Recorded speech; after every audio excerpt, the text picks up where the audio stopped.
আজ 21শে ফেব্রুয়ারি পশ্চিমবঙ্গের বিজ্ঞান মঞ্চের পরীক্ষা ছিল, তা শেষ হলো। পশ্চিমবঙ্গ বিজ্ঞান মঞ্চ প্রায় প্রতি বছরই এই পরীক্ষার আয়োজন করে থাকে। ছাত্রছাত্রীদের মধ্যে বিজ্ঞান মনস্কতা কিংবা বিজ্ঞান সম্পর্কে সচেতনতা গড়ে তোলার জন্য এবং তাদের আগ্রহ আরও অনেকটা বাড়ানোর জন্য এই পশ্চিমবঙ্গ বিজ্ঞান মঞ্চ এই পরীক্ষার ব্যবস্থা প্রায় প্রতি বছরই করে থাকে। এবছরও আজ 21শে সেপ্টেম্বর। পরীক্ষা তুমি দিয়েছো, কেমন হয়েছে?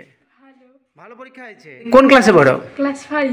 তো এই বিজ্ঞান মঞ্চে পরীক্ষা দেওয়ার কারণটা কি? আমরা সাধারণ জ্ঞান জানতে পারবো, তারপর আমরা আরো উন্নত করতে পারবো। ঠিক আছে। পঞ্চম শ্রেণীর ছাত্রীকে পেয়েছিলাম, পরীক্ষা দিয়েছে এই বিজ্ঞান মঞ্চের পরীক্ষা। আজ 21 তারিখ বিজ্ঞান মঞ্চের পরীক্ষা মানে ছিল স্কুলে, তো নিয়ামকের দায়িত্বে আপনি ছিলেন।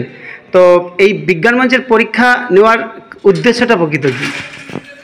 বিজ্ঞান পরীক্ষা নেওয়ার প্রধান যে কারণ বা প্রধান উদ্দেশ্য বলতে ছেলেদের মধ্যে বিজ্ঞান মনস্কতা বৃদ্ধি করা এবং তার সঙ্গে সঙ্গে তারা যাতে বিজ্ঞান বিষয়ে আরও পরবর্তীকালে বা ভবিষ্যতে আগ্রহী হয় সে ব্যাপারে একটা চেষ্টা করা হয়।